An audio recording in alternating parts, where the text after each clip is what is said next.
नमस्कार दोस्तों, स्वागत है आपका मेरे चैनल पे। दोस्तों हमने बात की थी कि तेजस मार्क 1 ने जो फाइटर जेट होगा वो बहुत ही बेहतर होगा तेजस मार्क 1 से। लेकिन दोस्तों जो तेजस मार्क 2 आएगा वो भी इससे भी ज़्यादा बेहतर होगा। और साथ ही दोस्तों अगर एक्सपोर्ट के हिसाब से देखें तो इसका पोटेंशियल कैसे होगा, किस तरह से ये अपनी एडवर्सरी को काउंटर करेगा, तो चलिए दोस्तों इसी पर बात करेंगे। शुरू करते हैं। तो दोस्तों इंडिया अपने लिए 83 तेजस फाइटर जेट तो खरीद रहा है, लेकिन इसके एक्सपोर्ट के बारे में भी सोचता है।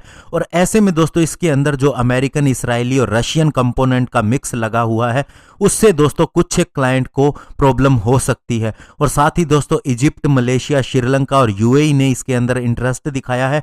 और नया अगर बात करें तो इंडोनेशिया और वियतनाम को भी ये फाइटर जेट सूट कर सकता है। और दोस्तों इंडिया ने अपनी कोशिश भी की है एक्सपोर्ट के लिए और साथ ही कस्टमर को अट्रैक्ट करने के लिए। इसके लिए ये मैसेज भी दिया गया है कि जो करंट तेजस डील है उसके अंदर अगर हम टैक्सीज और कस्टम ड्यूटीज की बात करें तो ये 9200 करोड़ रुपए पड़ती है। और बाकी 11,000 करोड़ रुपए इसके ग्राउंड सिस्टम के हैं, स्पेयर पार्ट्स के हैं, ट्रेनिंग सपोर्ट के लिए भी है। और साथ ही दोस्तों इसके डिजाइन और डेवलपमेंट कॉस्ट के अंदर भी पैसा लगा है। और इसके अलावा 2500 करोड़ रुपए साइड में रखे गए हैं, जो कि दोस्तों वेरिएशन के रूप में आ सकते हैं जब भी फॉरेन एक्सचेंज होता है। और अगर दोस्तों पर फाइटर जेट के हिसाब से कॉस्ट देखा जाए तो इसका एक एयरक्राफ्ट 309 करोड़ रुपए यानी कि $42 मिलियन का पड़ेगा मार्क 1 ए कैटेगरी में। और साथ ही अगर इसके ट्रेनर की बात करें तो ये $38 मिलियन यानी कि 280 करोड़ रुपए पर ट्रेनर पड़ेगा। और जबकि इसका कंपैरिजन इंटरनेशनल मार्केट में अन्य फाइटर जेट से किया जाए जो इसी की क्लास के हैं तो वे $70 मिलियन से $120 मिलियन पर एयरक्राफ्ट के हिसाब से आते हैं।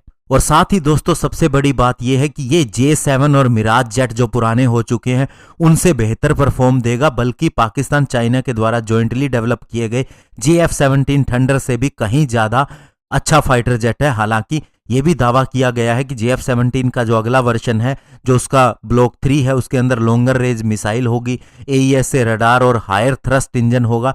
फिर भी दोस्तों वो इसकी काइनामेटिक कैपेबिलिटी के साथ में मैच नहीं कर सकता। इवन दोस्तों F-16 और J-10 single engine fighter jet जिसे पाकिस्तान और चाइना इस्तेमाल करते हैं तो उससे भी वो बेहतर नहीं है। और इसके अलावा HAL ने अभी फैसला किया है कि वह इसकी परफॉर्मेंस को और ज्यादा बढ़ाएगा कि तेजस के अंदर अब पुराने F404 इंजन की जगह ज्यादा पावरफुल जनरल इलेक्ट्रिक का F414 टर्बोफैन इंजन यूज किया जाएगा, जो कि दोस्तों F-18 सुपर हॉर्नेट के अंदर भी इस्तेमाल होता है और ग्रिपन ई फाइटर जेट के अंदर भी। और इसके अलावा दोस्तों जो तेजस मार्क 2 है ये एक्चुअल में मीडियम वेट कैटेगरी का फाइटर जेट है। इसके अंदर लॉन्ग रेंज इंफ्रारेड सेंसर लगे हैं, एक डोमेस्टिक AES से रडार लगा होगा, कैनार्ड दिए गए हैं ताकि इसकी मैन्यूवरेबिलिटी बढ़ सके, AI based pilot assistance system होगा और integrated sensor electronic warfare package होंगे जो दोस्तों नेटवर्क सेंट्रिक वारफेयर के हिसाब से ऑप्टिमाइज किए जाएंगे। और इसके अंदर फ्यूल कैपेबिलिटी जो होगी वो ज्यादा इंप्रूव की जाएगी, जिससे दोस्तों ये नॉर्मल तेजस से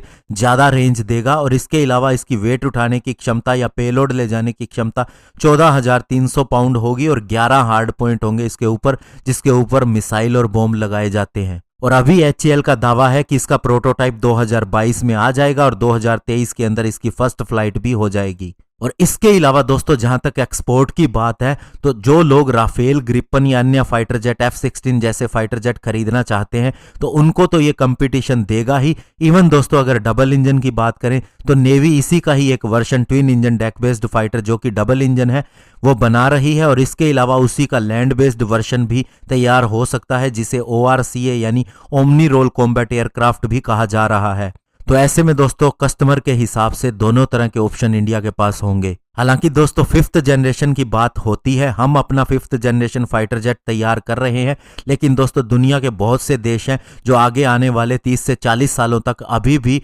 स्टेल्थ फाइटर जेट के ऊपर निर्भर नहीं रहेंगे, बल्कि वे नॉर्मली 4.5 जनरेशन के फाइटर जेट ही खरीदेंगे। तो ऐसे में हमारे पास बहुत बड़ा पोटेंशियल होगा। और दोस्तों HAL का ये भी दावा है कि समय के साथ जैसे जैसे ये फाइटर जेट डेवलप होगा इसके अंदर और भी ज्यादा इंप्रूवमेंट आएंगी जो अभी तक हमने बात भी नहीं की है। तो ऐसे में दोस्तों भविष्य जो है तेजस फाइटर जेट का भी सिक्योर है और हमारे एक्सपोर्ट का भी भविष्य सिक्योर है। धन्यवाद। जय हिंद।